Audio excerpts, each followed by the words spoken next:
Hello and welcome back to the GB Fantasy Football channel. In today's video, we're going to be recapping how Game Week 19 has gone so far, jumping in to a more suitable and normal European double game week for Game Week 20 in Sun Dream Team, and of course, looking ahead towards those point scorers across the future game weeks. Now, thank you very much for the support on the channel over the previous episodes. We are really close now to 1,500 subscribers, only 20 or so away. If you could go down below, smash the subscribe button. That is the target, completely free, and it does help out the channel massively. Now, without further ado, let's crack on with the Game Week 20 and beyond content. After a fairly busy festive period, coming off the back of that and then straight into Game Week 19 with a double cup game week, which is something that we don't normally have on Dream Team. It is normality once again. We are back round to the European competitions. So we've got a Premier League and a European competition crammed into Game Week 20. And that is also the case for Game Week 21 as well. Game Week 22 we'll get into in a little bit. So first up, we've got the fixtures on the list. In fact, if you do enjoy today's video, smash a thumbs up. 100 is always the target on the Dream Team content on the channel. Now first up, we've got the fixtures. Liverpool in Game Week 20, very tasty double. Burnley at home and Marseille away, followed by Bournemouth away and Karabag, I believe it is, in Game Week 21, and Newcastle at home in Game Week 22. So 3 home fixtures out the next 5. Bournemouth away, a team that are leaking a lot of goals this season, and also Marseille, not exactly the greatest of teams. Game Week 23, Man City at home and Sunderland away.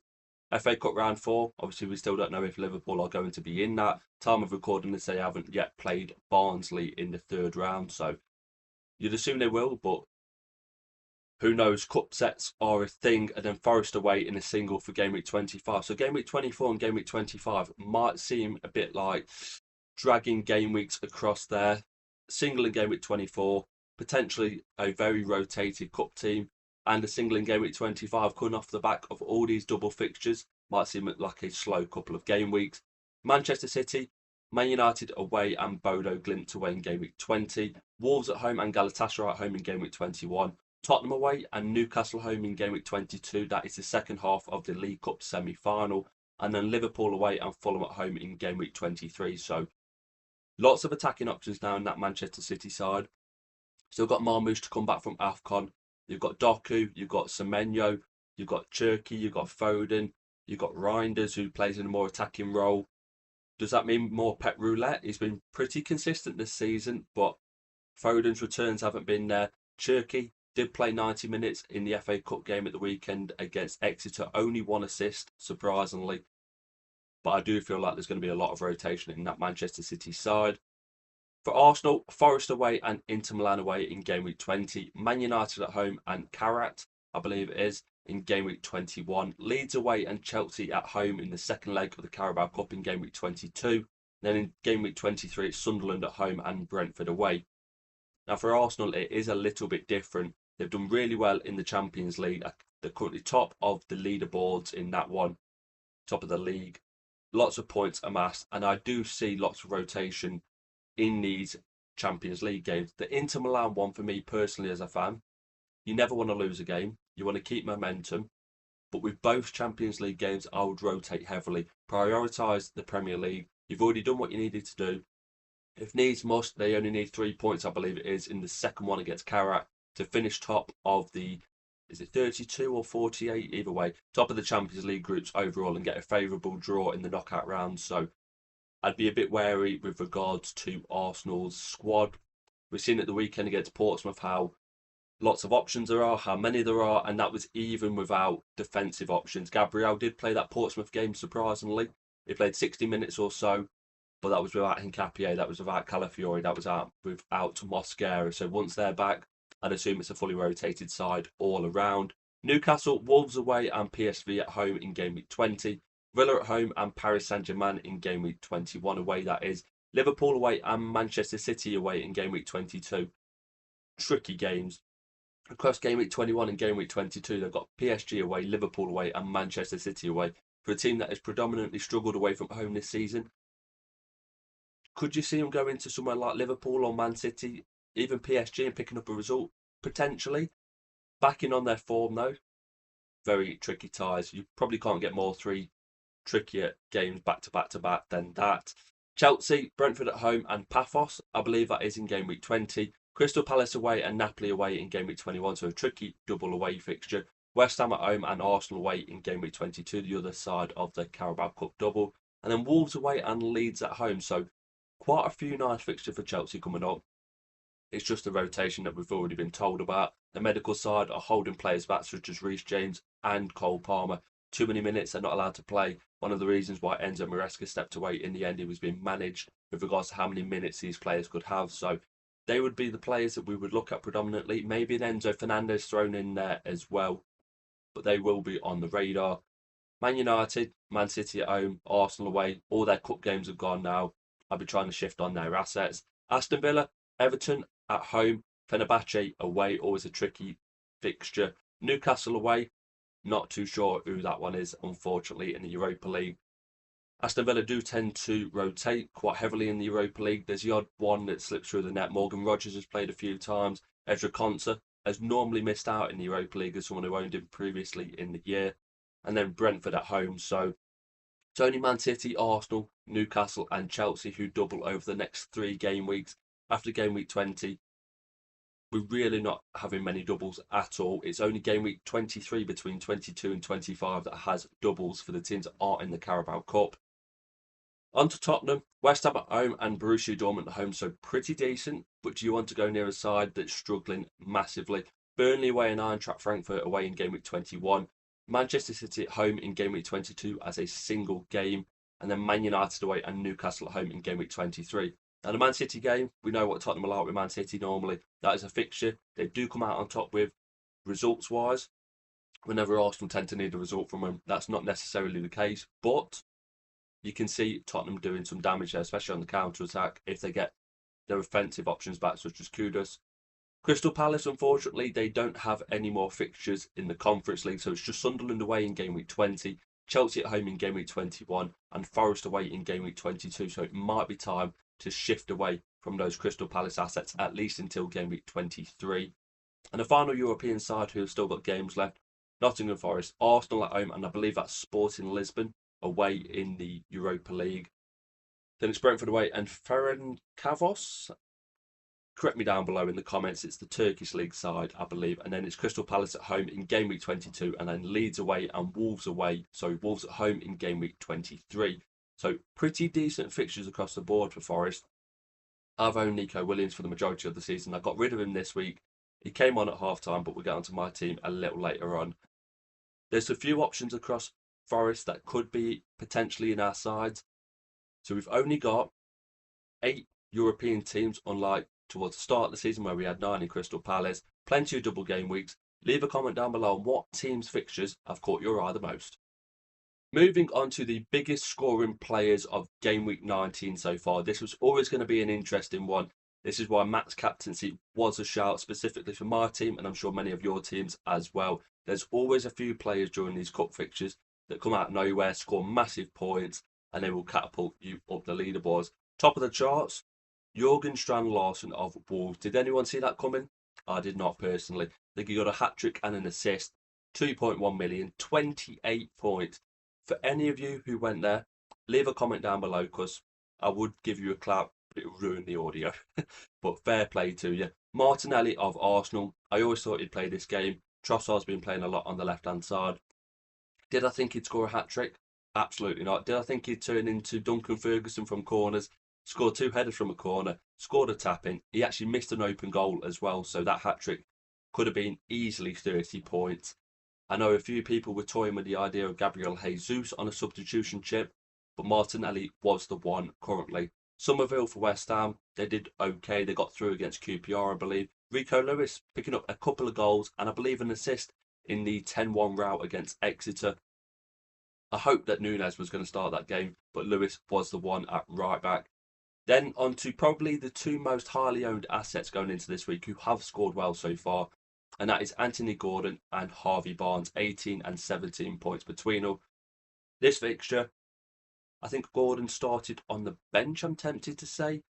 Came off, and of course he got his customary penalty. Harvey Barnes came into this game with a 0.3 rise. Anthony Gordon was going down 0.3, so that might have swayed you more towards Barnes than Gordon if he was buying fresh, but I know a lot of teams already had Gordon in the mix.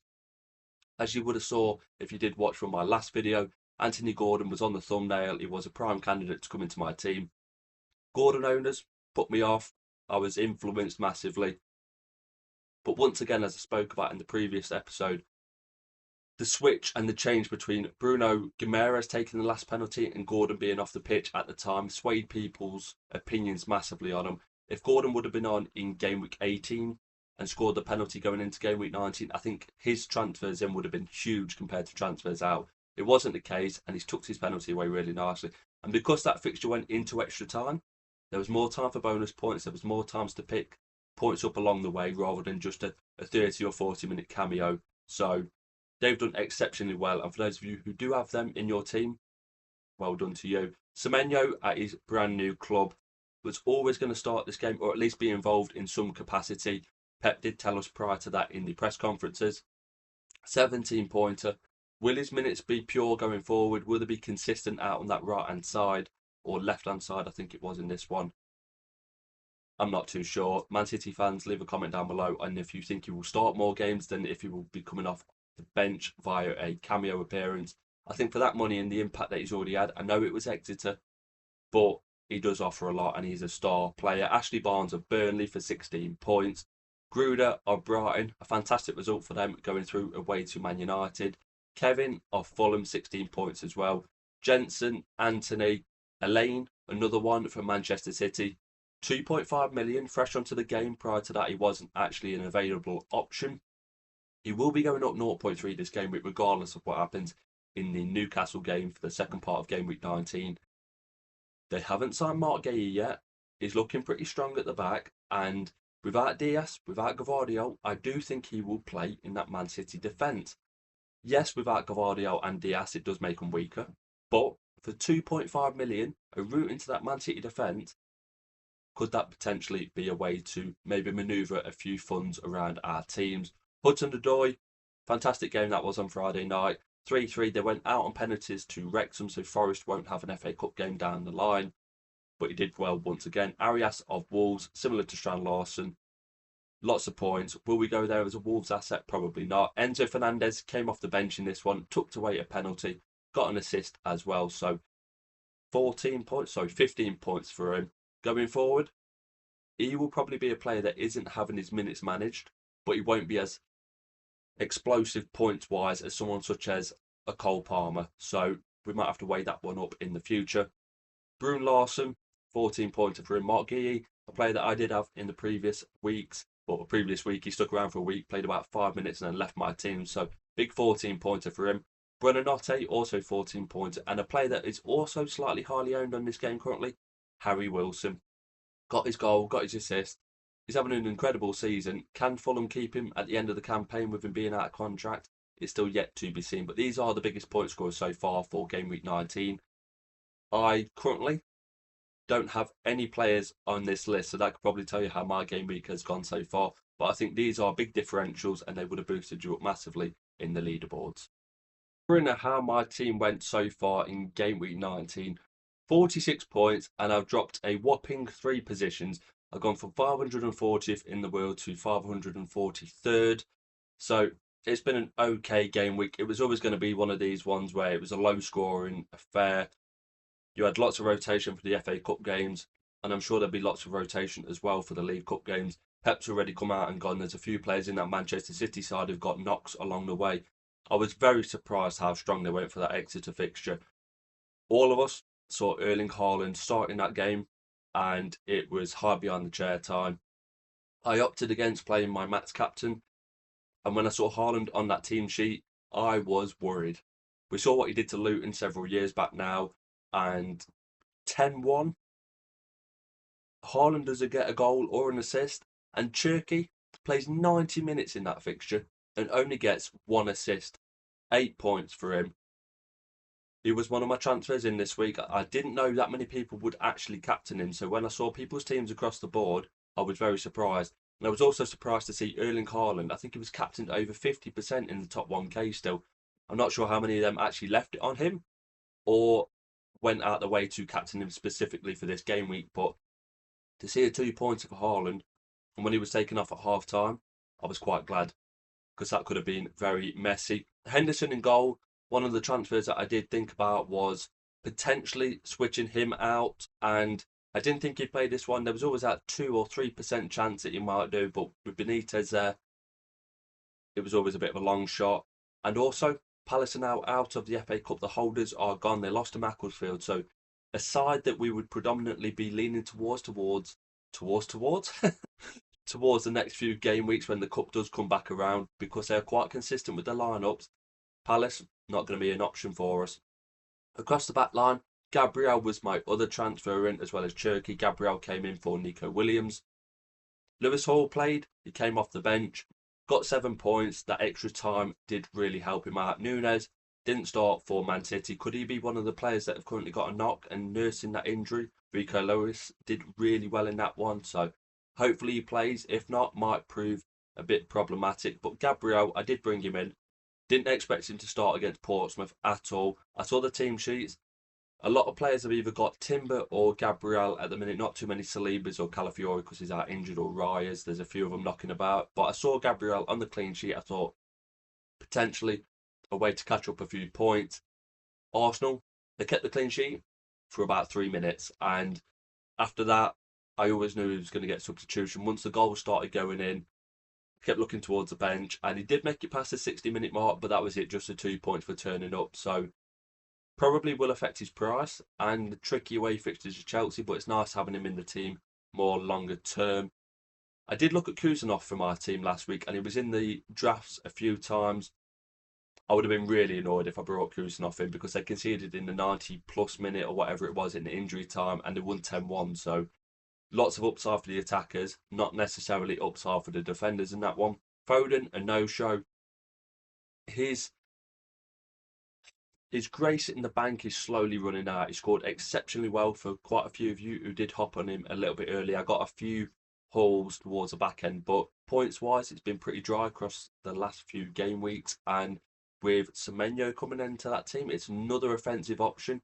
Marmoush will be coming back as well. He's definitely one to keep an eye on. Saka, never expect him to play any minutes in this one. They are managing his minutes across the games. Only 70 in the Premier League game previous to the FA Cup one. A no-show in this one, so he's had a little bit of a break now. But Madueke, he missed his penalty, got a couple of assists from corners. Those minutes will continue to be chipped away at. Morgan Rogers, probably my star of the week this week. Only a single game week for him. Knocked Tottenham out the cup with a well-taken goal. 12 points for him. Will more than likely be going up 0.3 in value going into game week 20. He's ticked over really nicely. He's picked up his form, and I think going forward, he'll probably stick around as well. Bruno Guimaraes got my captaincy armband this week. 10 points for him. Started on the bench. So when I saw people captain Haaland and captain Cherky, they both started and my captain started on the bench, it was very, very worrying. Bruno came on with about half an hour to go. That game luckily went into extra time. Gordon was on the pitch, so there was no Bruno Guimaraes penalty this week, unfortunately. But I will gladly take 5 points for only being a 3-point swing between him and Cherky, and actually getting 3 points more than Haaland. Massively take that. He picked himself up a booking, got 3 bonus points, I think it was, in that one, and a tackle point as well. Cherky, 8 points. I brought him in, and at that stage, I actually didn't want him to score points because lots of other people had captained him, and that would have harmed my rank. And then up front, Mateus Cunha got a bonus point, I believe it was. Erling Haaland blanked as well. So across the board, decent scores, but nothing too major. I was hoping for between 10 and 15 fixtures from my players this week. Potentially on track for it, but it was always going to be a low scoring one. See how the League Cup games go. See if any players pick up knocks. If not, I will be targeting taking single game week players out ahead of game week 20. Leave a comment down below on what your dilemmas currently are for your teams. And to round off today's video, we will indeed conclude with the top 10 point scorers for the game week this week and the top 10 point scorers for the season overall. If you are in them, normally between a mid-game week at the weekend on a Monday episode, you will appear in an episode on the channel in the future. Go down below. The link to my League on Sun Dream Team is there. It's completely free. And of course, bragging rights are up for grabs. Now, the top 10 point scorers this week, we can see it's been a low and a slow scoring one. Theo Madrid, D. George McGowan, 83 points for them. Hooligan FC, N. Alicia, 78 points. So only one team in the entire league over 80 points. I think the second part of Game Week 19 will bring us a few more points along the way. Bullies X1, I Bullock 76, Averts in the Park, C Holland 75 points, Ginge 11, Gings, and Mitchell 74 points. Love to be an Arsenal fan, 74 points, M Wedge. Squirtle Squad, D Pre 74 points for them as well. Hooligan FC 2. A Noik. So there's a few in there. Interesting. 74 points. Live Forever, D Whitaker, 73 points. And Yanan's got a skin fade, M Wright, 73 points for them as well. So a few names, potentially the first time on the leaderboard this season. So congratulations to you for this game week so far. On to the big hitters, the ones that have been around since game week 1.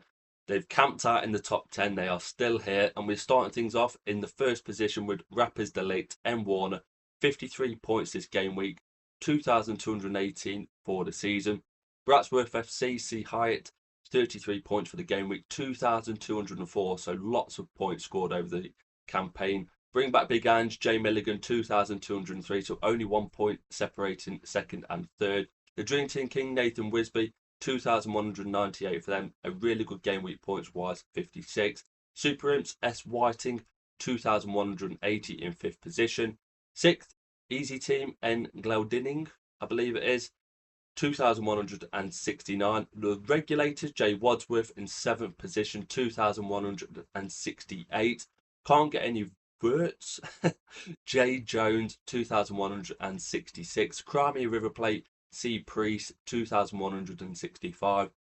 And Bolakasha, H Dawson for 2,157. So between 1st and 10th, even on this list, what's that? 43, 61 points separating the lot of them. Really tight at the top. I remember there was about 40 or 50 points between 1st and 2nd at one point. So things have definitely cramped up towards the top end of this leaderboard. Leave a comment down below. How many points are you away from these top 10 as we speak? I'm tempted to say I'm about 50 or 60 points, something ridiculous. I've fallen off, but hopefully we can pull back a few points along the way. Congratulations to you, top 10. Let's see how long you can stay there for the future game weeks. That does indeed conclude today's video, recapping game week 19, jumping into the European double in game week 20. Lots of points hopefully to be had. It's been a little while since we've had Champions League, Europa League and Conference League fixtures, and those are the weeks where we're normally hitting those 200 points mark if things do go well. Now, thank you very much for watching today's episode. Go down below, smash the subscribe button. We are closing in rapidly on 1,500 subscribers. Hit the thumbs up button if you have enjoyed today's video. 100 is the target, and hit the bell notification down below so you don't miss an upload in your sub boxes in the future. Socials down in the description below also. All the good stuff. Go check it out. The link to the Sun Dream Team League is also down there, so plenty of important information. Leave a comment down below on how many points your team has got so far in this game week. It's been a slow scoring one, but I'm guessing a few of you might have the Harvey Barnes and Anthony Gordon double up, and you're well into the 50s and 60s. So thank you very much for watching today's video. There'll be a few more videos out on the channel throughout this game week, so keep your eyes peeled, and you'll be seeing me in a new one very soon.